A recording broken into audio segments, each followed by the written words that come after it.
നമസ്കാരം. ഞാൻ മൊയ്തീൻ ഷാ വിഷനിലേക്ക് എല്ലാവർക്കും സ്വാഗതം. ഇന്ന് അംബേദ്കർ ജന്മവാർഷിക ദിനമായിരുന്നു. അതെല്ലാവരും ആഘോഷിച്ചു. അവർക്കെല്ലാം ഒരിക്കൽ കൂടി എൻ്റെ ആശംസകൾ. നാളെ ലോക മലയാളികൾ വിഷു ദിനം ആഘോഷിക്കുകയാണ്. അങ്ങനെ ആഘോഷിക്കുന്ന എല്ലാ മലയാളികൾക്കും എൻ്റെയും എൻ്റെ പാർട്ടിയുടെയും അകമഴിഞ്ഞ ആശംസകളും അനുമോദനം. ബഹുമാന്യരെ, ഒരു റെയിൽ പാളത്തിൽ കൂടി നടന്നു പോയപ്പോൾ തീവണ്ടി വരുന്ന കണ്ട് അച്ഛനും മകനും റെയിൽ പാലത്തിലിങ്ങനെ കമിഴ്ന്ന് കിടന്നു. വേറെ നിൽക്കാൻ രക്ഷയില്ല. അപ്പോൾ തീവണ്ടി വന്ന് കടന്നുപോയി. അവർ രക്ഷപ്പെട്ടു.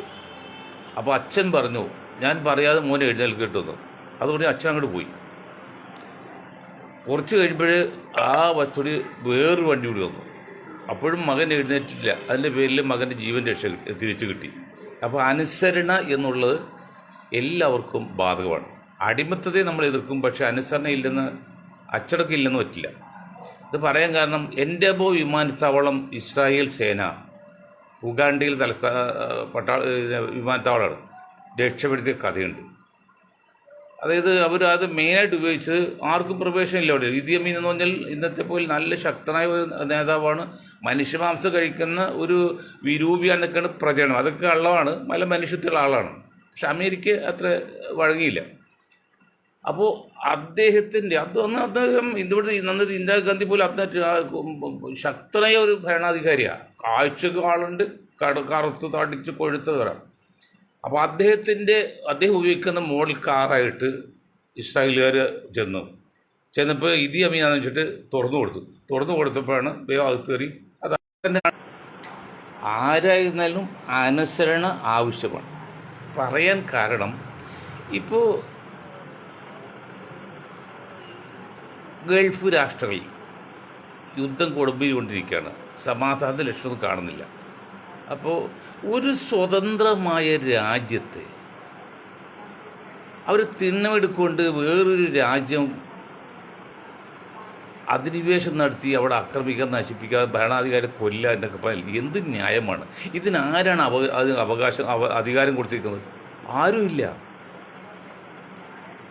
ഇതിലിപ്പോൾ ഗൾഫ് നാടുകൾ ഈ അമേരിക്കയുടെ ആശ്രയത്തിൽ കഴിയുന്ന കാലം അവരൊരിക്കലും രക്ഷപ്പെടില്ല. ഒരു അതിനിർണായകമായ ഘട്ടം വന്നാൽ ഈ ഇസ്രായേലിനെ സഹായിക്കുമെന്നല്ലാതെ ഗൾഫിനെ സഹായിക്കില്ല. അത് സഹായിക്കാൻ പറ്റില്ല. കാരണം അമേരിക്ക ഡോളർ, അവരുടെ സ്ഥാനചിഹ്നം ഇതെല്ലാം നോക്കി 13 എന്ന ഒരു രീതിയിൽ കാണുന്നുണ്ട്. അതൊക്കെ ഇസ്രായേലിൻ്റെ സൃഷ്ടിയാണ്. ഇസ്രായേലാണ് അമേരിക്ക എന്ന് പറയുന്നതിലും ഇസ്രായേലാണ് അമേരിക്കൻ ഭരണകൂടത്തെ നിയന്ത്രിക്കുന്നത്. ഇപ്പോൾ അല്പം ന്യൂയോർക്ക് വ്യത്യാസമൊന്നുമില്ല. അപ്പോൾ ഇതെല്ലാം നാശത്തിൻ്റെ പക്കത്താണ്. ഇത് അറബികൾക്ക് മനസ്സിലാക്കാൻ പറ്റുന്നില്ല, ഗൾഫ് നാടുകൾക്ക് മനസ്സിലാക്കാൻ പറ്റുന്നില്ല. അതാണ് അവർക്ക് പറ്റിയ ഏറ്റവും വലിയ തകരാറ്. പരസ്പരം അടിച്ചെല്ലാം നശിപ്പിച്ചാൽ നമുക്ക് കാത്തിരുന്ന് കാണാം. ഞാൻ വീണ്ടും നമ്മുടെ കേരള രാഷ്ട്രീയത്തിലേക്ക് കടക്കുമ്പോഴേ ഇതൊരു സാങ്കല്പികമാണ്. നടക്കാൻ സാധ്യതയില്ല. വേണമെങ്കിൽ നടക്കാനും സാധ്യതയുണ്ട്.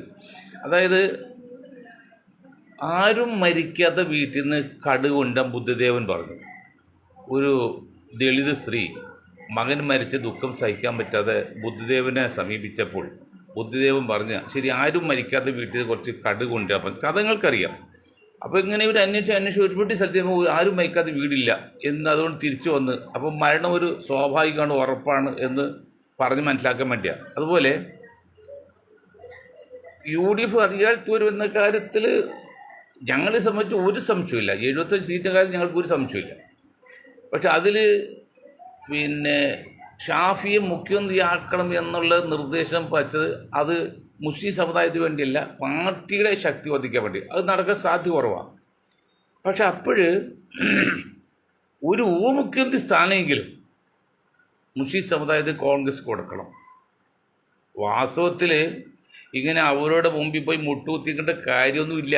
അത് ഈ മുസ്ലിം സമുദായം മണ്ടത്തിൽ കാണിക്കൊണ്ട് ബുദ്ധിയില്ലാത്തതുകൊണ്ടാണ്. അല്ലാതെ ഈ 100 പേര് വോട്ട് ചെയ്യുമ്പോൾ ഒരു വോട്ടിൻ്റെ അവകാശം നായയുടെ മുമ്പിലോ, അല്ലെങ്കിൽ 100 വോട്ട് ചെയ്യുമ്പോൾ ഒരു വോട്ട് കിട്ടുന്ന ഈഴവന് മുമ്പിലോ, അല്ലെങ്കിൽ 100 വോട്ട് ചെയ്യുമ്പോൾ 5 വോട്ട് കിട്ടുന്ന ക്രിസ്ത്യാനിയുടെ മുമ്പിൽ പോയി മുട്ടുകുത്തേണ്ട ഒരു കാര്യം കേരളത്തിൽ മുസ്ലിംക്കില്ല.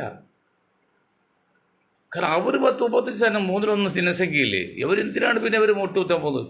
ശരി, ഏതായാലും കാര്യങ്ങൾ അങ്ങ് തുടർന്ന് പോരാണെങ്കിൽ നിൽക്കട്ടെ. അപ്പോൾ ഒരു മുഖ്യമന്ത്രി സ്ഥാനെങ്കിലും കോൺഗ്രസ് മുസ്ലിമിൽ കൊടുക്കുന്നുള്ളൂ. നോക്കിയപ്പോഴ് ചില കണക്കുകൾ വെച്ച് നോക്കുമ്പോഴല്ലോ, ശ്രീബുദ്ധനോട് ആ സ്ത്രീ പറഞ്ഞ പോലെ ആരും മരിക്കാത്ത വീടില്ല എന്ന് പറഞ്ഞ പോലെ ഒരു മുസ്ലിം കോൺഗ്രസ് MLA ഇല്ല എന്ന് വരെയും സാധ്യത കാണുന്നതാണ് ഒരു രീതി പറയുമ്പോൾ ഞങ്ങളുടെ ഒരു മനഃശാസ്ത്ര വിദഗ്ധ ഒരാൾ പറഞ്ഞത്. എന്തൊക്കെ അറിയോ? ആകെ 36 സീറ്റ് കൊടുത്തിട്ടുണ്ട്. അതിൽ 24 സീറ്റ് 24 സീറ്റ് ലീഗിനാണ്, ബാക്കി 12 സീറ്റാണ്. അതിൽ ഒന്ന് അൻവറാണ്. അൻവർ കോൺഗ്രസ് ആണല്ലോ. ബാക്കി ഏതാണ്ട് 11 സീറ്റാണ് ഈ കോൺഗ്രസ് വോട്ട് ചെയ്തത്. കോൺഗ്രസ് വാസ്തു 24 സീറ്റ് മിനിമം കൊടുക്കേണ്ടതാണ്, പകുതി കൊടുത്തിട്ടുള്ളൂ. ഈ 11 പേര് ശ്രദ്ധിച്ചു കഴിഞ്ഞാൽ ഏത് സീറ്റിലാണ് ഉറപ്പുള്ള സീറ്റ്? വർക്കല ഉറപ്പില്ല, കൊച്ചി ഉറപ്പില്ല, കളമശ്ശേരി ഉറപ്പില്ല, ആലുവ ഉറപ്പായത് പക്ഷെ ഇപ്പോഴത്തെ അവസ്ഥയിൽ ഉറപ്പില്ല. നിലമ്പൂരിൻ്റെ കാര്യം അങ്ങ് ഉറപ്പ് എന്ന് പറയാൻ പറ്റില്ല. അന്ന് അൻവർ 10-20 വോട്ട് പിടിച്ചിട്ട് 10-20,000 വോട്ട് പിടിച്ചിട്ടാണ് ജയിച്ചത്. പിന്നെ സിദ്ദിഖാണ്. പിന്നെ ആരോടോ 11 പേരിൽ പിന്നെ ഉറപ്പുള്ള സീറ്റ്. അപകടം പതിയിരിക്കുന്നത് കുറേ വർഷങ്ങളായിട്ട് കേരളത്തിൽ, പ്രത്യേകിച്ച് കഴിഞ്ഞ 5 വർഷം ഇസ്ലാമോഫോബിയ, സംഘപരിവാർ, ഇപ്പോൾ കമ്മ്യൂണിസ്റ്റും പിന്നീട് ക്രിസ്ത്യൻകിയും എല്ലാം കൂടി മാത്യു സാമുവൽ പോലുള്ളവരൊക്കെ കളിച്ച് വെള്ളപ്പള്ളി കളിച്ച് NSSൻ്റെ ആളും കളിച്ച് ഒരു ധാരണ വെച്ചറിയോ, ഏതാണ്ട് ഹിന്ദുക്കളും ക്രിസ്ത്യാനികളും യോജിച്ച് നിന്ന് മുസ്ലിങ്ങളത്തെ economically, socially and educationally and politically എന്നൊക്കെ തകർത്ത് കളയുന്നൊക്കെയാണ് മാത്യു സാമുവൽ പറഞ്ഞത് കഴിഞ്ഞ 2-3 മാസം മുമ്പ്. ഇപ്പം മാറ്റി പറഞ്ഞില്ലെങ്കിലും അങ്ങനെ വരുമ്പോൾ ഈ കോൺഗ്രസിന് കുഴപ്പമെന്നറിയോ, പെരുമ്പാവൂർ വന്ന് കൊച്ചുണ്ണി മാഷ് മത്സരിച്ചു, തോൽപ്പിച്ചു കളഞ്ഞു. കൊച്ചുണ്ണി മാഷ് അത്ര മോശക്കാരാണോ? പിന്നെ അവിടെ തന്നെ ഷാനിമ്പോൾ വന്ന് തോൽപ്പിച്ചു, കോൺഗ്രസ്സുകാരെ തോൽപ്പിച്ചല്ല, കമ്മ്യൂണിസ്റ്റ് അല്ല. അരൂർ ആ പെണ്ണ് പാർലമെന്റ് കോൺഗ്രസ് തോൽപ്പിച്ചു. കളമശ്ശേരിയിൽ ഇബ്രാഹിം കുഞ്ഞിൻ്റെ മകനെ തോൽപ്പിച്ചു. ഇത് കോൺഗ്രസ്സുകാരാണ്, കാരണം വോട്ട് കച്ചവടം നടത്തിയോടെ. അപ്പോൾ ഇങ്ങനെയൊക്കെ വരുമ്പോൾ ഈ 11 സീറ്റിൽ എത്ര പേര് ജയിച്ചു വരുമെന്ന് ഒരു ഉറപ്പില്ല. ഒരു സൂചന ഇപ്പോൾ ചെയ്തില്ലെങ്കിൽ ഞങ്ങൾ ഗ്രൂപ്പും മണ്ടനായി പ്രഖ്യാപിക്കേണ്ടതല്ലേ? നിങ്ങളെന്ത് കാലേ കുട്ടി കട്ടില്ല എന്ന് ചോദിക്കാമല്ലോ. ഇങ്ങനൊരു അപകടം പതിയിൽപ്പെടുന്ന ഞാൻ സതീഷോടും കുതീഷോടൊക്കെ പറയണം. ഇത്ര ഒരു അടിയൊഴുക്ക്. ഉദാഹരണത്തിന് ആലുവയിൽ 10-20,000 വോട്ടായിട്ട് BJPക്ക് ഉണ്ട്. 10-15 താഴെ ഇട്ടാണ് പിന്നെ അൻവർ ജയിച്ചിരിക്കുന്നത്. അൻവർ സീറ്റാണ് ഒരു ഉറപ്പുള്ള സീറ്റ്. അൻവർ സാദത്ത്. അതിൽ 5000 വോട്ട് BJP വോട്ട് LDFിലേക്ക് പറഞ്ഞു കഴിഞ്ഞാൽ 5000 വോട്ട് പറഞ്ഞാൽ 10,000 ഫലം ചെയ്യും. അപ്പോൾ വേണമെങ്കിൽ അൻവർ സാദത്ത് വരെയും തോറ്റുകൂടാന്നില്ല, അല്ലെങ്കിൽ തോൽപ്പിക്കാനുള്ള സാധ്യത ഉണ്ടെന്ന് നമ്മൾ വെങ്ങന്തിരയുടെ മനസ്സിലാക്കിയില്ലെങ്കിൽ നമ്മൾ മണ്ടന്മാരാകും. I am not mad, we are not also mad. ഞാനോ മാഡ് വിട്ട് ഇങ്ങനെയൊക്കെ ഒരു ചെറിയ ഒരു ദൂഷ്യഫലം അല്ലെങ്കിൽ -പോയിന്റ് അകലത്തിൽ കാണുന്നുണ്ട്. അതിനൊക്കെ KCB പോലെ മുഖ്യമന്ത്രിയാക്കാൻ ശ്രമിക്കും. കൊണ്ടോട്ടിയിൽ നിന്ന് ജയിപ്പിക്കാനൊക്കെ പരിപാടിയുണ്ട്. കാരണം തിരൂരങ്ങാടിയിൽ 98% മുസ്ലിങ്ങളുടെ അടുത്ത് നിന്ന് അന്തോടി ജയിപ്പിച്ചെടുത്ത അപ്പോൾ ആ ഒരു പാരമ്പര്യമുണ്ടല്ലോ കോൺഗ്രസ് ലീഗിന്. അങ്ങനെ കളിയെടുക്കുന്നുണ്ട്. ഇപ്പോഴത്തെ സതീശൻ, ഇപ്പോഴത്തെ രമേശ് വേണ്ടി വാദിക്കാൻ പലരും, സതീഷിന് വേണ്ടി വാദിക്കുമല്ലോ. ഇവരൊന്നും കാണാത്തൊരു പോയിന്റ് ഉണ്ട്. ഇവരൊന്നും എന്തുകൊണ്ട് മുസ്ലിം മുഖ്യമന്ത്രി ആക്കുമെന്ന് ഞാൻ ചിന്തിക്കത്തില്ല. മുഖ്യമന്ത്രി ചിന്തിക്കുക മാത്രമല്ല, ആവുമെന്ന് സംശയമാണ്, ആവുമെന്നുള്ളൊരു ഭയമാണ്. എന്തിനാണോ ഭയക്കുന്നത്? ഒരു മുസ്ലിം കേരളത്തിൽ മുഖ്യമന്ത്രിയായാലും എന്താ കുഴപ്പം? ഞാൻ ആ വോട്ടിൻ്റെ പാറ്റേൺ ഈ മണ്ടന്മാരോട് ഒന്നുകൂടി പറയണം.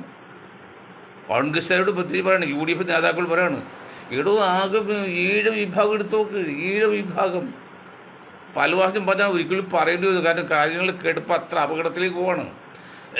21% ഉണ്ട് കേരളത്തിൽ. അതിൽ പക്ഷേ 80% കൂടുതലും LDF കുറേ വർഷങ്ങളായിട്ട് കഴിഞ്ഞ പഞ്ചായത്ത് ഇലക്ഷൻ വരെയും 80%. ആ 80% വോട്ട് LDF കമ്മ്യൂണിസ്റ്റ് പാർട്ടി ചെയ്തിട്ടാണ് 9% നാലിൽ 11 പേര് കൊടുത്തു ഡെപ്യൂട്ടി സ്പീക്കർ ഉൾപ്പെടെ. എന്നിട്ട് അവസാനം ഇപ്പോൾ അവിടെ NSS മാറി. അതേ സ്ഥാനത്ത് അത് എങ്ങനെയെന്ന് പറഞ്ഞുതരാം. 23% ഈഴ വിഭാഗത്തിൽ 80%, ഇത്തവണ 90 മുഖ്യമന്ത്രി ആകുന്നുണ്ട്, 90 80 പിടിച്ചു. 80% പോയി ബാക്കി 20% രണ്ടാ കമ്മ്യൂണിസ്റ്റ് പാർട്ടിക്കും കോൺഗ്രസ് BJPക്ക് പോകും. അപ്പോൾ എങ്ങനെ വരുമ്പോൾ 100 പേര് വന്ന് വോട്ട് ചെയ്യുമ്പോൾ ഒരു വോട്ടാണ് ഈഴവരുടെ UDF കിട്ടുന്നത്. നിങ്ങൾ മനസ്സിലാക്കണം, കാര്യങ്ങൾ മനസ്സിലാക്കണം. വെറുതെ ഈ ഈഴവൻ്റെയും നായരുടെയും മാപ്പിളയും കാല് പിടിച്ച് അവരെ വാല് പിടിച്ച് അവരെ ചൊറഞ്ഞ് നടക്കുന്ന കാര്യം എന്തോ കാക്കാന്മാരെ നിങ്ങൾ എത്രയുണ്ട് ശക്തി ആളുകളല്ലേ. നിങ്ങൾക്കൊരു ഗ്രൂപ്പ് ഉണ്ടാക്കാൻ പാടില്ല കോൺഗ്രസ്സിൽ. ഇനിയിപ്പോൾ ആകെ ഒരു പ്രതീക്ഷയുള്ള 50 ഇതാണ് ഷാഫി പറമ്പിലാണ്. വിദ്യാഭ്യാസം കൊണ്ട് അത്യാവശ്യം പ്രായം കുറവുണ്ട്, പിന്നെ കുറച്ച് ജനങ്ങൾക്ക് ഇഷ്ടപ്പെടുന്നുണ്ട്. ആകെ ഒരു പ്രതീക്ഷ ഇത് മുസ്ലിം സമുദായത്തിന്. അതുകൊണ്ട് സമുദായത്തിൽ കൂടമില്ല, പക്ഷെ പേര് ഉപയോഗിക്കാൻ മാത്രമേ ഉള്ളൂ. ഇതാണ്, ബാക്കി ആരും പിടിച്ചു നിൽക്കുന്നില്ല. പിന്നെ സിദ്ദീഖൊന്നും പോരാ. കാരണം അതിൽ പണ്ടെങ്ങാണ്ട് IS ME Islamic Movement of India സിമിയിൽ പ്രവർത്തിച്ചൊരു പോരായിക്കാണ്. പണ്ട് ചെറുപ്പകാലത്ത് സിമിയിൽ പ്രാർത്ഥിച്ചു. അതിൻ്റെ പേരിലാണ് അത് പാർലമെൻറ്റിൽ സീറ്റ് കൊടുക്കുന്നതായിട്ടും മറ്റൊക്കെ അമാന്ത് വഹിക്കുന്നത് പാർട്ടി വളർത്താനും. അങ്ങനെ ഓരോരുത്തർക്കും -പോയിന്റ്. ഇപ്പം സിദ്ദീഖിൽ പറ്റും, സിനിമയുടെ സിദ്ദീഖ് ഓരോരുത്തരും -പോയിന്റ് വെച്ച് മാറ്റി ഒതുക്കി കളഞ്ഞ്. TH ഉസ്താദുടെ മകൻ എന്താ കുഴപ്പം? അപ്പം അങ്ങനെ വരുമ്പോൾ ഈഴവ വിഭാഗത്തിൽ നിന്ന് 100 വോട്ട് ചെയ്യുമ്പോൾ 1 വോട്ടാണ് UDF കിട്ടുന്നത്. നിങ്ങൾ കാര്യങ്ങൾ മനസ്സിലാക്കണം. വെറുതെ വീട്ടിൽ കളിക്കരുത്. പഴയ 4 കോൺഗ്രസ് വെക്കരുത്. ഇതൊക്കെ പറയുമ്പോൾ എന്നോട് വെറുപ്പ് വിചാരിച്ച കാര്യമില്ല. എൻ്റെ ഗ്രൂപ്പ് പറയുന്നത് ഞാൻ എൻ്റെ വായിൽ കൂടി പറയുന്നുള്ളൂ. എൻ്റെ കണ്ടുപിടുത്താൽ ഇരിക്കാനുള്ള കഴിവൊന്നുമില്ല. ഞാൻ സാധു മനുഷ്യനാണ് എല്ലാം കൊണ്ടും. ഇനി നായേഴ്സ് എടുക്കാതെ 9% നായേഴ്സ് ആകെ ഉള്ളത്. അത് 60% നായേഴ്സ് കേരളത്തിൽ BJPക്കാണ് വോട്ട് ചെയ്യുന്നത്. ആ സംഘപരിവാറിൻ്റെ കൂടെയാണ്. കാരണം കേരളത്തിലെ സംഘപരിവാറിൻ്റെ ശക്തി എന്നുള്ളത് നായർ വിഭാഗം. അതങ്ങനെയാണ്. സവർണ്ണ വിഭാഗത്തിൽപ്പെട്ടാണ്. അവരെ ഒരു പട്ടാളം പോലെയാണ് ഈ RSS എന്നുള്ളത്. അവർ സംരക്ഷിക്കുന്ന പണ്ട് സാൽവേഷൻ ആർമി ഉണ്ട് ക്രിസ്ത്യാനികൾക്ക്. അതുപോലെ ഒരു സാൽവേഷൻ ആർമിയാണ് ഈ RSS സവർണ്ണ വിഭാഗത്തിൻ്റെ. അതവർ തെറ്റാന്ന് ഞാൻ പറയുന്നില്ല. അപ്പോൾ ആ 9%-ൽ 60% BJPക്ക് പോയി ബാക്കി 40% എത്രയുണ്ട്? 49 36. ആ 36 3.6. അത് കമ്മ്യൂണിസ്റ്റിലേക്കും കോൺഗ്രസ് മാറുമ്പോൾ ഏതാണ്ട് 100 വാർഡിൽ വന്ന് വോട്ട് ചെയ്യുമ്പോൾ 1 വോട്ടാണ് നായരെ കിട്ടുന്ന UDFന്. സതീശ നിങ്ങൾ മനസ്സിലാക്കണം. നിങ്ങൾ പ്രധാനമന്ത്രി മുഖ്യമന്ത്രി ആകാൻ വേണ്ടി ആഗ്രഹിച്ച് അല്ലെങ്കിൽ നടക്കണ്ടല്ലോ. നിങ്ങൾക്കത് പ്രത്യേക എന്താണ് ബെനിഫിറ്റ് ഇതുള്ളത്? 100 വോട്ട് ചെയ്യുമ്പോൾ 1 വോട്ട് സതീശ നിങ്ങളുടെ സമുദായത്തിൽ കിട്ടുന്ന 1 വോട്ടാണ് കിട്ടുന്നത്. അത് ഈഴവൻ പോയി ക്രിസ്ത്യാനി നായരും പോയില്ലേ. ഇനി ക്രിസ്ത്യർക്ക് ആകെ 15% അല്ല 5% കണ്ടോട്ട് ക്രിസ്ത്യ, ബാക്കി 10%. 10%-ൽ 50% എന്നാൽ 5% പകുതിയാണ് കോൺഗ്രസ്, ബാക്കി പകുതി കമ്മ്യൂണിസ്റ്റും BJPക്ക് പോകും. അപ്പോൾ 100 പേര് വോട്ട് ചെയ്യുമ്പോൾ 5 വോട്ട് കിട്ടുന്നത്. അപ്പോൾ 5 1 6 1 7. ഇനി ദളിതുകളുണ്ട് 8%. അതിൽ 1 വോട്ട് പ്രതീക്ഷ. അപ്പോൾ 5 2 7 8 വോട്ടാണ് കിട്ടുന്നത്. ഈ 4 സമുദായത്തിൽ നിന്ന് ആകെ നിങ്ങൾക്ക് കിട്ടുന്ന വോട്ട് 8 വോട്ടാണ്. 100 വോട്ട് ചെയ്യുമ്പോൾ 8 വോട്ട് കിട്ടി ഭരിക്കാൻ പറ്റുമോ? ചുരുങ്ങി ഒരു 35-36 വോട്ടിൽ കിട്ടണ്ടേ? 36%ആണല്ലോ മിനിമം 3 വോട്ട്. അപ്പോൾ 36-ൽ ഈ 8 മുതൽ 28 വോട്ട് കിട്ടില്ല. ഈ 28 കിട്ടുന്നത് എവിടുന്നാണ്? മുസ്ലിങ്ങളുടെ വോട്ടാടോ. എന്നിട്ട് നിങ്ങൾ ഒരു സ്ഥാനം ചോദിക്കുക, അല്ലെങ്കിൽ ഡെപ്യൂട്ടി സ്പീക്കർ ഒക്കെ പറയുമ്പോൾ നിങ്ങൾ അത് ചിന്തിക്കണം, ആലോചിക്കണം.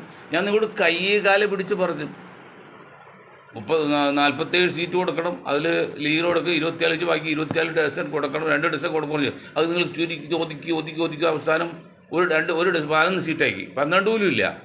ഒന്ന് അൻവറിൻ്റെ അല്ലേ? അൻവർ കോൺഗ്രസ് അല്ലല്ലോ. അപ്പോൾ അത് കൂടി ചേർക്ക് 12 സീറ്റ് കൊടുത്ത്, അപ്പോഴും കൃത്യം പകുതി കുറവാണ്. പിന്നെ നിങ്ങൾ എങ്ങനെയാണ്, എന്താണ് ഒരു നായി തന്നെ മുഖ്യമന്ത്രി ആണോ എന്ന് നിങ്ങൾക്ക് ശാഠ്യം പിടിക്കാൻ എന്താണ് നിങ്ങൾക്ക് പ്രത്യേക ഇതുള്ളത്? ഒന്നുമല്ലാതെ മനുഷ്യക്കണ്. ഇപ്പോൾ വേറൊരു സംഭവം പറഞ്ഞത് DMK ഒഴിവാക്കിക്കൊണ്ട് കാരണം തമിഴ്നാട്ടിൽ ആ ജോസഫ് ജയിലില്ല സിനിമയുടെ ക്രിസ്ത്യാനിയാണല്ലോ. ക്രിസ്ത്യാനി അല്ലായിരുന്നു, പക്ഷേ ക്രിസ്ത്യാനി ആയിപ്പോൾ ക്രിസ്ത്യാനി നിൽക്കുകയാണ്.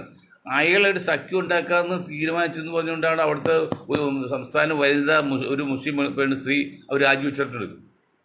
അത് കേസ് മുൻകെടുത്തത്. കേസ് കുറ്റം പറയണ്ട. കേസ് നയിക്കുന്നത് റോബർട്ട് വധേരയാണല്ലോ. കേസ് നയിക്കുന്നത് പ്രിയങ്കയും സോണിയയും മറ്റേ രാഹുലും. പക്ഷെ അവർ നിയന്ത്രിക്കുന്ന റോബർട്ട് വധേരയല്ലേ. ഇപ്പൊ കേരളത്തിൽ കോൺഗ്രസ് എന്ത് ചെയ്യണമെന്ന് തീരുമാനിക്കുന്നത് റോബർട്ട് വധേരയാണ്. അത് അവിടെ നിങ്ങളൊരു കാര്യം മനസ്സിലാക്കണം. ഷാഫി പറമ്പിൽ മാറിയപ്പോൾ ഷാഫി പറമ്പിൽ പകരം ഒരു മുസ്ലിമിൽ വരാതിരിക്കാൻ വേണ്ടി ഷാഫി വളരെ ശ്രമിച്ചു. വന്നാൽ പുള്ളിക്ക് ആ വ്യക്തിയോട്ട് അപകടം വെച്ച് വരാതിരിക്കാൻ ശ്രമിച്ചു, വിജയിക്കുകയും ചെയ്തു. പക്ഷെ ഇവിടെ വധേരം ചെയ്യുന്നത് ഒരു ക്രിസ്ത്യാനിയാണെങ്കിൽ വരാൻ ശ്രമിക്കുന്നു. വ്യത്യാസം കണ്ടോ കാക്കന്മാരെ? കോൺഗ്രസിൻ്റെ ഒക്കെ ഇരട്ടത്താപ്പ്. പണ്ടത് അവർക്ക് സവർണ ചിന്തയുള്ളൂ, ഇപ്പോൾ ക്രിസ്ത്യൻ ചിന്തയായി. പണ്ട് കോൺഗ്രസ് സവർണ ചിന്തയാണ്, ഇപ്പോൾ ക്രിസ്ത്യൻ ചിന്തയാണ്. അല്ലെങ്കിൽ DMKയുടെ സ്റ്റാലിന് എന്താണ് ഒരു ഭാരത് കുഴപ്പം? കോൺഗ്രസിൻ്റെ കുഴപ്പം? എന്നിട്ട് അവർ മാറ്റിയിട്ട് ഇയാളുടെ കൂടെ നോക്കിയില്ലേ? അപ്പോൾ ഇത് അവിടെ ക്രിസ്ത്യൻ മുഖ്യമന്ത്രിയാകും കർണാടകയിലെ തമിഴ്നാട്ടിൽ. കളി കണ്ടോ?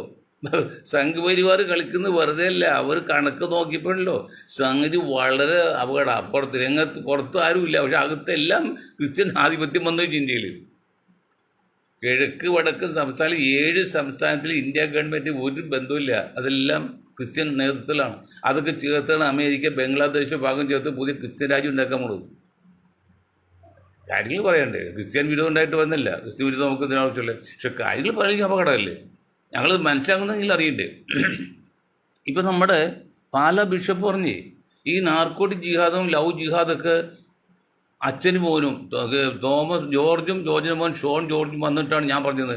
എൻ്റെ പൊന്ന് എന്താ പറയുക, ബിഷപ്പേ ഒരു ബിഷപ്പ് ആ സ്ഥാനം എത്ര വലുതാണ്, അതിൻ്റെ വില അറിയാവോ? അത്രയും വലിയ സ്ഥാനത്ത് ഒരു 2 ആൾ വന്ന് പറഞ്ഞ് അത് കേട്ട് തുള്ളാനുണ്ടായുള്ള ബിഷപ്പ്. നിങ്ങൾ ചെയ്തു പോട്ടെ, അത് പറഞ്ഞെടുക്കുന്ന നാണക്കേടല്ലേ? ഞങ്ങൾക്കൊരു നാണക്കേട്. ഞങ്ങൾക്കൊരു ബിഷപ്പ് വലിയ പ്രതീക്ഷ, വലിയ റെസ്പെക്റ്റും വലിയ കഴിവുള്ള ആൾക്കാരാണ്. വലിയ നേതൃത്വം എന്നവർക്ക്. അങ്ങനെയുള്ള ആൾ പറയാണ് PC ജോർജും മോൻ ഷോൺ ജോർജും വന്നിട്ടാണ് ഞങ്ങൾ ലവ് ജിഹാദും നാർക്കോട്ടിക് ജിഹാദും പിന്നെ ലാൻഡ് ജിഹാദൊക്കെ ഉണ്ടെന്ന് പറഞ്ഞത്. ഇതിനൊക്കെ വലിയ മണ്ടൻ വേറെ ഉണ്ടോ? ഞാനൊരിക്കൽ പോലെ TH മുസ്തായുടെ വീട്ടിൽ ആക്രമിക്കാൻ വരുന്നുണ്ട് പോലീസ് സ്റ്റേഷനിൽ ഫോൺ ചെയ്ത്. അതിനൊക്കെ വലിയ ഇനി തല്ല് കൊണ്ട പോലും മിണ്ടാവോ? എന്താണ് പണ്ട് ഇലക്ഷൻ മത്സരിച്ച് പട്ടികത്തൊരു കാക്കായിട്ടാണ് അല്ല ജോസഫിൻ്റെ മത്സരിച്ച് 5000 അതിനായിട്ട് ബാക്കി കൊടുക്കാണ്ട് പ്രാവശ്യം കൊടുത്തില്ല. മുസ്തഫ അറിയുന്നില്ല, അവൻ്റെ ശില്പത്തിൽ കൊടുത്തില്ല. അങ്ങനെ അയാൾ വന്ന് എന്തോ ഉറക്കം സംസാരിച്ചപ്പോൾ അവിടുത്തെ സെക്യൂരിറ്റി ഉണ്ടല്ലോ നേരെ പിടിച്ചു. DYSP അന്ന് DYSP ഇല്ല, DSP ഉള്ളു, ഈ CI ഓഫീസുള്ളൂ. 5-6 വണ്ടി പോലീസ് വന്നു. മന്ത്രിയുടെ വീട്ടിൽ നിന്നല്ലേ? മുസ്തഫ അറിയുന്നില്ല, മുസ്തഫ ഹെൽത്തുമില്ല എന്ന് നാണക്കട. അതുപോലെ ഒരു മന്ത്രിയുടെ വീട്ടിൽ നിന്ന് ആണ് ചില ആൾക്കാർ തല്ലിയെന്ന് പറഞ്ഞാൽ തല്ലിക്കൊണ്ടാൽ പോലും പറയാൻ പാടില്ല, അത് അറിയിക്കുക, അത് നാണക്കേട്. അതുപോലെ പാലാ ബിഷപ്പ് ഞങ്ങൾ പറഞ്ഞ ബിഷപ്പ് വലിയ ബഹുമാനമുള്ള ബിഷപ്പ് പറയാണ് ഞങ്ങൾ എന്താ ധരിക്കുക അതേക്കുറിച്ച്. ഷോൺ ജോർജും പിന്നെ PC ജോർജും വന്ന് പറഞ്ഞിട്ടാണ് ഞങ്ങൾ നാർക്കോട്ടിക് ജിഹാദ് കൊണ്ടു പറഞ്ഞത്. അതിനൊക്കെ വലിയ നാണക്കേട് വരേണ്ടോ? അതിന് പൊന്നു ബിഷപ്പ്, ഞങ്ങൾക്ക് അങ്ങയുടെ ആശ്രമത്തിലേക്ക് അല്ലെങ്കിൽ അങ്ങയുടെ ആസ്ഥാനത്തേക്ക് ആ തീവ്രവാദ മുസ്ലിങ്ങൾ വന്നപ്പോൾ ഞങ്ങൾ പോലും 100 തെറ്റായി പോലില്ലേ? ഞങ്ങൾ അങ്ങനെ പറയുന്നതാണ്. ഞങ്ങൾ നിഷ്പക്ഷ പറയുന്ന കൊടുത്തില്ല, ജാതി വന്ന് നോക്കില്ല. ആ ബിഷപ്പിന് ഞങ്ങൾ നാണക്കേടല്ലേ ഇത്? അങ്ങനെ ഓരോന്നും ചെയ്യാണ്. ഇതിനി അതൊന്നും പറ്റില്ലെന്ന് നിങ്ങൾ ധരിക്കുന്ന ഇതൊന്നും പറ്റില്ല. അപ്പോൾ അതുകൊണ്ട് സംഘപരിവാർ നോക്കിയപ്പോൾ കംപ്ലീറ്റ് കണ്ണായ സ്ഥലവും അതിൻ്റെ പണവും ആധിപത്യവും ഒരു ജഡ്ജിയെ ഹിന്ദുവായിട്ട് നിന്നത്. അവസാനം റിട്ടയർമെൻറ്റ് യാത്ര ചെയ്യപ്പോഴല്ലോ അയാൾ പറഞ്ഞു ഞാൻ ക്രിസ്ത്യാനിയാണെന്ന്. വരുന്നു പോയി മറ്റുള്ളവർ ഇത്രയും കാലം അയാളുടെ വിധിയൊക്കെ പറഞ്ഞാൽ നിന്നത്. അത് ഒരു ഉദാഹരണവും. അതുപോലെ പല ഉദാഹരണങ്ങളും നിങ്ങൾ നോക്ക്. നമ്മുടെ KR നാരായണൻ്റെ ഭാര്യ ആരാണ്? അവന് എല്ലാം മിടുക്കന്മാരുടെ സമ്പന്നന്മാരുടെ എല്ലാം ഒന്നിലും ഉയർന്ന ബ്രാഹ്മിൻസ് അല്ലെങ്കിൽ ക്രിസ്ത്യൻ. അംബേദ്കർ ഉണ്ടാവില്ല കഴിച്ചാൽ ഒക്കെ ആണ്. കാരണം അവർ കണ്ടടിച്ച് കഴിവുള്ളവരായിട്ട് കല്യാണത്തിൽ കൂടി ബന്ധപ്പെടും, അവരെ ആളാക്കും. അത് മനസ്സിലാക്കിക്കൊണ്ടാണ് അവർ കളിക്കുന്നത്. അപ്പോൾ ഇനി 2% എന്ന കൃത്യസമിതി എത്രയൊക്കെ സഹകരിച്ചാലും സംഘപരിവാറിൻ്റെ കളി ഉണ്ടാകും. അത് നിങ്ങൾ അനുഭവിച്ചു തരൂ. കാരണം അത് ഒരു കാരണം നിങ്ങൾ ആവശ്യമില്ലാതെ ഈ 20% മുസ്ലിം സമുദായത്തെ വെറുതെ സംഘപരിവാറിൻ്റെ വാക്കിട്ട് എതിർത്തു. അപ്പോൾ അത് ഉള്ളുകൊണ്ട് ചില അകൽച്ച വന്ന് അത് അവരുടെ വിജയത്തിന് വേണ്ടി അവർ ചെയ്യും. നമ്മളെ മനസ്സിലാക്കേണ്ടത്. പക്ഷേ ഞങ്ങൾ സമുദായത്തോട് പറഞ്ഞ് അങ്ങനെ പലതും പറയും. എന്ന് വെച്ചാൽ ക്രിസ്ത്യൻ സമുദായത്തോട് ഒറ്റ കൊടുക്കുകയോ അല്ലെങ്കിൽ അവരുടെ അകൽന്ന് പോവുകയോ ചെയ്ത് അവരായിട്ട് 100% സഹകരിച്ചു പോകണം. എന്തുണ്ടെങ്കിലും സഹകരിച്ചു നമ്മൾ ഒരേ തൂവൽ പക്ഷികളാണെന്ന് ഞങ്ങൾ പറഞ്ഞു കൊടുക്കുന്നുണ്ട്. ഞങ്ങൾ ബോധമൊക്കെ ചെയ്യേണ്ടത്. ഞങ്ങൾ എന്ന് പറയുമ്പോൾ ഈ 1% വരുന്ന പിന്നെ വെൽഫെയർ പാർട്ടിയോ അല്ലെങ്കിൽ SDP PDF ഒന്നും അല്ല. ഒന്നുമില്ല. ബാക്കി 98% ഉണ്ട് അവർക്ക് മനുഷ്യത്വമുള്ളവർ. അവരെ ഞങ്ങൾ തോന്നുന്നത് അവർ പറയാണ് ഞങ്ങൾക്കിനി ഈ മറ്റേ രമേശിന് നിന്നൊക്കെ ആടെ പോയി കാല് പിടിച്ച് നിൽക്കേണ്ട ആവശ്യമില്ല, ഞങ്ങൾക്കിനി മുഖ്യമന്ത്രിയാകാം. വോട്ട് കിടക്കുന്ന അങ്ങനെയാണ്, വോട്ട് ബാങ്ക് കിടക്കുന്ന അങ്ങനെയാണ്, മനസ്സിലാക്കണം. ഇതൊന്നുമില്ലാതെ ഇവ മന്ത്രി പ്രഖ്യാപിക്കും. അറിയാമല്ലോ, കേരളത്തിൽ എറണാകുളം ജില്ലയുടെ 5 മന്ത്രി വരുന്ന കണക്കണിച്ച് ഇവിടെ 5 മന്ത്രി. അതിൽ കളമശ്ശേരിയിൽ ഒരു കാക്കുണ്ടെന്ന് പറയുന്നുണ്ട്. അത് ജയിക്കുന്ന ഉറപ്പൊന്നുമില്ല പറഞ്ഞത്. അപ്പോൾ അതന്നെ അങ്ങനെ നല്ല എന്താ 7 മന്ത്രിസ്ഥാനം ഈ സമുദായത്തിന് കൊടുക്കണം. ലീഗിന് ഒരു 4 കൊടുത്ത് ബാക്കി 3 കൊടുക്കും. അതിൽ 1 ഉപമുഖ്യമന്ത്രി ഉറപ്പായിരിക്കണം, മസ്റ്റായിരിക്കണം. അത് രമേശായാലും സതീഷായാലും KC ആയാലും OC ആണെങ്കിലും. OC മരിച്ചോയില്ല. 7 മന്ത്രിസ്ഥാനം കൊടുക്കണം. 3 കോൺഗ്രസിനായിരിക്കണം, 4 ലീഗിനും. ആ 3-ൽ ഒരാൾ ഡെപ്യൂട്ടി CM ആയിരിക്കണം. അത് ഒരു വിട്ടുവീഴ്ചയില്ല.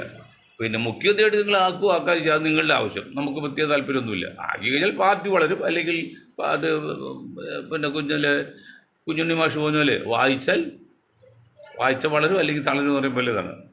അപ്പോൾ അതുകൊണ്ട് ഇങ്ങനെയുള്ള കാര്യങ്ങളിലൊക്കെ ഒന്നുകൂടി ശ്രദ്ധിച്ച് മുന്നോട്ട് പോകണം.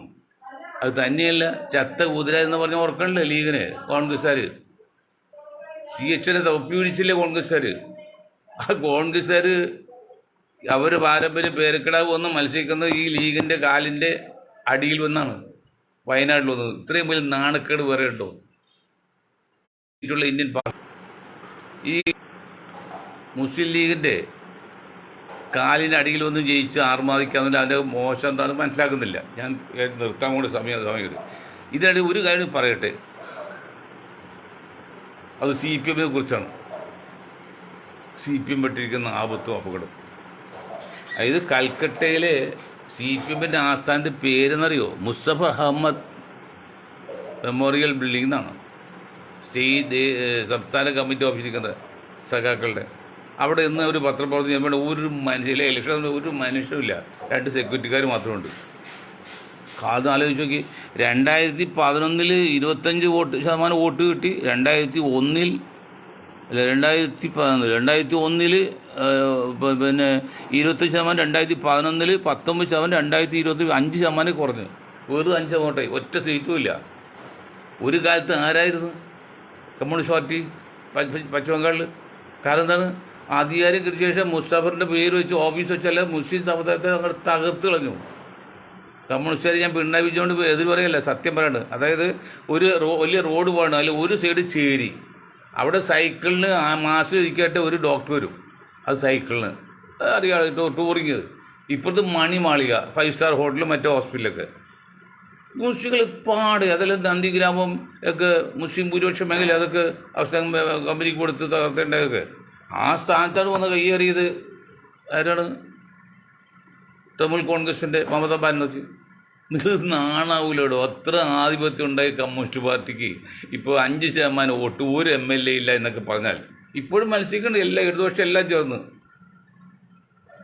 ഇതേ അവസ്ഥ കേരളത്തിലാകും. അതാണ് ഇപ്പോൾ പിണറായി ശ്രമിക്കുന്നത്. അങ്ങനെ നശിപ്പിക്കാനാണ് ശ്രമിക്കുന്നത്. എനിക്ക് ശേഷം പ്രളയം. കരുണാകരൻ പറഞ്ഞെങ്കിലും കരുണാകരന് ശേഷം പ്രളയം വന്നില്ല. പക്ഷേ ഇത് പിണറായിക്ക് ശേഷം പ്രളയം തന്നെ വരും. ആ രീതിയിൽ ഇപ്പോഴത്തെ പോകും. അത്ര ബുദ്ധിശൂന്യമാണ്. വലിയ പ്രതീക്ഷയിൽ ഇപ്പോഴും ജയിക്കും. 75 സീറ്റ് 86 സീറ്റ് കിട്ടി ജയിക്കുന്ന പ്രതീക്ഷയാണ്. എങ്ങനെ ജയിക്കുമെന്ന് പറഞ്ഞത്? ഏത് നിലയിൽ? പിന്നെ ശരിയാണ്, കുറ്റം പറയാൻ പറ്റില്ല. ഇപ്പോൾ ഒരു 10-18 വോട്ട് BJPക്ക് ഉണ്ട്. അതിലൊരു 10-30 സീറ്റ് കഴിഞ്ഞാൽ ബാക്കിയുള്ള 110 സീറ്റിൽ ഈ പറയുന്ന പോലെ 5,000-6,000 വോട്ട് മറിച്ചു കൊടുക്കുകയാണെങ്കിൽ പറയുന്നത് ശരിയാണ്. അങ്ങനെ സംഭവിക്കും. അങ്ങനെ സംഭവിച്ചാൽ പല മുസ്ലിം സ്ഥാനാർത്ഥികൾ തോൽക്കും. UDFൻ്റെ മറ്റുള്ള LDF ചില ആൾക്കാർ ജയിക്കും. അങ്ങനെ വന്ന ഒരുപക്ഷെ ഭരണം തുറന്ന് പോകാം. കളിയുണ്ട്, അവർ മനസ്സിലാക്കണം. പക്ഷെ സതീഷ് അത്ര അങ്ങോട്ട് പോകുന്നില്ല. സതീഷ് അത്രയും അങ്ങോട്ട് പോകുന്ന ആളായിരുന്നെങ്കിൽ ആ കോട്ടയം പ്രസ് ക്ലബ്ബ് വെച്ച് ആ വൃത്തികൾ കാണിക്കില്ല. ആ അൻവർ ഇറങ്ങി വന്നപ്പോഴും ഇത്രയും കുഴപ്പമുണ്ടാക്കില്ല. അപ്പം എല്ലാവരും ഉദ്ദേശം സംശയിക്കേണ്ടിയിരിക്കുന്നു. എല്ലാവരും കാര്യസാധ്യത്തിന് വേണ്ടി മാത്രം എങ്ങനെ മുഖ്യമന്ത്രിയാകാം, അതിൽ കുറഞ്ഞ ഒരു കണക്കുകൂടലോ ഒരു പ്ലാനിങ് നമ്മുടെ ഈ കോൺഗ്രസ് നേതാക്കൾക്കില്ല. ലീഗിന് ഇപ്പം അത്ര കുഴപ്പമില്ല. ലീഗിനെ മുഖ്യമന്ത്രി ആകാൻ വേണ്ടി അവർ കരുതി നിൽക്കുന്നില്ല. മുഖ്യമന്ത്രി പോലും അവർ ഡിമാൻഡ് ചെയ്യുന്നില്ല. അവരൊരു പാഠം മനസ്സിലാക്കി. പക്ഷെ കോൺഗ്രസ് എല്ലാം മനസ്സിലാക്കിയില്ല. കോൺഗ്രസിനെ സംബന്ധിച്ച്, കോൺഗ്രസ് നേതാക്കളെ സംബന്ധിച്ച് എങ്ങനെ കേരളത്തിൽ മുഖ്യമന്ത്രിയാക്കാം അതിനുള്ള കാര്യങ്ങൾ നീക്കല്ലാതെ വേറെ യാതൊരു ദീർഘവീക്ഷണോ പ്ലാനിങ്ങോ ഒന്നുമില്ല. പ്ലാനിങ് ഉണ്ടായിരുന്നെങ്കിൽ ആ ഷാഫിയെ മുഖ്യമന്ത്രി ആക്കിയിട്ടുണ്ടല്ലോ, ആ പാർട്ടികയിലെടുക്കാൻ. ഈ 100 പേര് വോട്ട് ചെയ്യുമ്പോൾ ആകെ കിട്ടുന്നത് 8 വോട്ടാണ്. ബാക്കി 36 വോട്ട് കിട്ടിയെങ്കിൽ 28 വോട്ട് കിട്ടണം. 7 വോട്ട് 29 വോട്ട് കിട്ടണം. ആ 29 കിട്ടുന്നത് മുസ്ലിം സമുദായത്തിൽ നിന്നാണെങ്കിൽ മനസ്സിലാക്കാനുള്ള കഴിവില്ലെങ്കിൽ പിന്നെ എങ്ങനെ ഒരു നാട് നന്നാക്കും? അങ്ങനെ 29 വോട്ട് കിട്ടുന്നുണ്ടെങ്കിൽ അവർക്ക് പ്രാധാന്യം കൊടുക്കണ്ടേ? അവർ വോട്ട് നിലനിർത്താൻ നോക്കണ്ടേ? ഇത് എങ്ങനെയും ഉരുട്ട് കളിച്ച് ഭരണം കിട്ടുമെന്ന് വയ്ക്കാം. 75 സീറ്റ് 72 എങ്ങനെയും കിട്ടുമായിരിക്കില്ല. അത് നിലനിർത്തണമെങ്കിൽ എന്ത് ചെയ്യണം? ഈ സമുദായത്തിന് മാന്യം അംഗീകാരം കൊടുക്കണ്ടേ? അതിൽ കൊടുക്കുന്നുണ്ടോ? നിങ്ങൾ എന്ത് ബെനിഫിഷ്യറി പ്രിവിലേജ്? നിങ്ങൾക്ക് എന്താ ഇത്ര പ്രിവിലേജ്? മുഖ്യമന്ത്രിയാകാനായിട്ട് ഒരു പ്രിവിലേജും ഇല്ല. ജനാധിപത്യമാണോ അവിടെ എന്താണ്? പിന്നെ വോട്ടിൻ്റെ എണ്ണാണ്, തല എണ്ണുമ്പോൾ അതനുസരിച്ച് നോക്കുമ്പോൾ അതനുസരിച്ച് നിന്നില്ലെങ്കിൽ വോട്ട് കിട്ടില്ല. ഉരുണ്ട് കളിച്ച് കഷ്ടപ്പാട് മനസ്സിലാക്കി ഈ മുസ്ലിം സമുദായം എൻ ബ്ലോക്ക് വോട്ട് ചെയ്തിട്ടുണ്ട്. മറിച്ച് മറ്റ് 2 സമുദായത്തിൽ ചില വർഗീയവാദികൾ മറിച്ചാണ് വോട്ട് ചെയ്തെങ്കിൽ മുസ്ലിങ്ങളുടെ അവസ്ഥ പരിതാപകരമാണ്. അപ്പുറത്ത് ജയിക്കേണ്ടവരെല്ലാം ജയിക്കുകയും ചെയ്യും. UDF തന്നെ ജയിക്കേണ്ട മറ്റുള്ള സമുദായങ്ങൾ ജയിക്കുകയും ചെയ്യും. ഈ സമുദായത്തിൽ പലരും തോറ്റു. അതൊന്നും സൂചന കൊടുത്തില്ലെങ്കിൽ കുന്നംപയ പൊട്ടി തപ്പാന്നറിയാം. സൂചന കൊടുത്തില്ലെങ്കിൽ അത് മണ്ടത്തിലാവും. അതാ ഇത്തരം കാര്യം സൂചിപ്പിച്ച്. ഇത്തരം കാര്യം പറഞ്ഞുകൊണ്ട് ഞാൻ എൻ്റെ വാക്കുകൾ നിർത്താൻ നിങ്ങൾക്ക് ഒരായി നന്ദി. ജയ് ഹിന്ദ്.